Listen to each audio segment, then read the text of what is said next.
আসসালামু আলাইকুম এভরিওয়ান, কেমন আছেন সবাই? আশা করছি সব অনেক বেশি ভালো আছেন।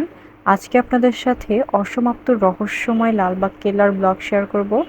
তো লাস্ট পর্যন্ত সবাই ভিডিওটি দেখবেন।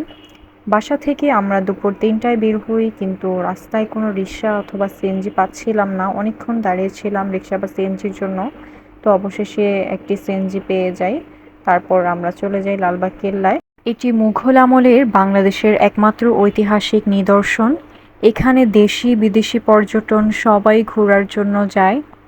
বর্তমানে লালবাগ কেল্লা জাদুঘর হিসেবে ব্যবহৃত হচ্ছে।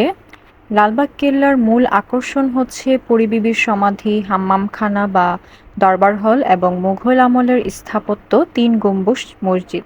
লালবাগ কেল্লার সুড়ঙ্গের কথা কম বেশি আমরা সবাই জানি। সেখানে জমিদার আমলে তৈরি অনেকগুলো সুড়ঙ্গ ছিল, যেখানে কেউ একবার প্রবেশ করলে আর কখনোই ফিরে আসে না। কেন ফিরে আসে না সেটা একমাত্র আল্লাহ পাক ভালো জানে। আমরা যখন গিয়েছিলাম তখন রোদ ছিল, তার একটু পরেই আবার বৃষ্টি চলে আসছিল।